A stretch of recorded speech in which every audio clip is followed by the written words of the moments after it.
ప్రమాదం ఏమీ లేదు కదా డాక్టర్. సిటీకి వెన్న తీసుకెళ్లాలా? కంగారు పడకండి, దెబ్బలైతే ఎక్కడా తగిలినట్లు లేవు. నాకు తెలిసి షాక్లో ఉన్నారు. ఇంజెక్షన్ ఇస్తాను.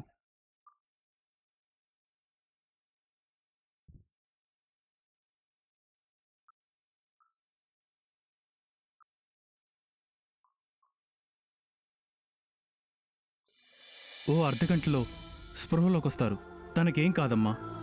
తను స్పృహలోకి వచ్చాక ఆపరేషన్లు ఈ ప్రశ్నలు వేసి జరిగింది గుర్తు చేయొద్దు. నిజంగా ఏం కాలేదంటారా? ఏమ్మా, ఏం కాలేదంటే ఏమన్నా కావాలన్న నీ ఉద్దేశం? అయ్యో, తన భయం తనది. ఎందుకలా అంటారు డాక్టర్ గారు? ఆవిడొక్కతే ప్రేమ గలది. అయినా కట్టుకున్న భార్య కంటే ఈవిడ గారికి కంగారేంటో మధ్యలో. ఏంటి, ఎక్కడికొచ్చినా ఇదే గొడవ? మరి అలా చేస్తే అనరా? అదేంటి అలా అంటారు? తన మనస్తత్వం అలాంటిది. అయినా వదిన గురించి, తన మంచితనం గురించి మీకేం తెలుసు? ఆవిడ గారి మంచితనం మాకు బాగానే అర్థమైందిలే. ఏంటమ్మా, అవతల పేషెంట్ పరిస్థితి అలా ఉంటే ఇక్కడ మీ గొడవేంటి? కాస్త బయటికెళ్ళి వెయిట్ చేయండి. ఎవరో ఒకళ్ళు ఉండండి ఇక్కడ. నేనుంటాను డాక్టర్ గారు. నువ్వొంటి కళ్ళు తెరవగానే మళ్ళీ అన్నయ్య ఇరిటేట్ అవుతాడు. వదినా, నువ్వే ఉండు.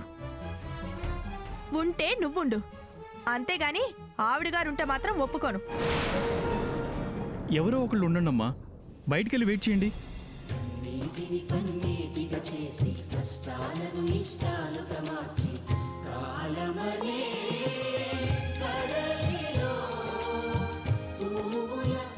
ఎలా ఉందమ్మా ఆదిత్య గారికి? డాక్టర్ గారు ఏమన్నారు? అరగంట తర్వాత చెప్తానన్నారండి.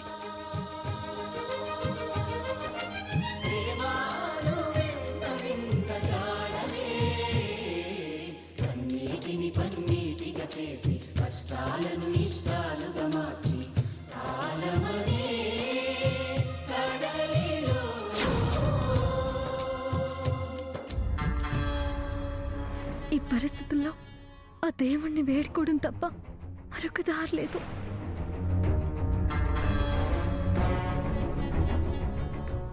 ఎక్కడికి వెళ్తుందంట? ఎక్కడికో పోతుందిలే.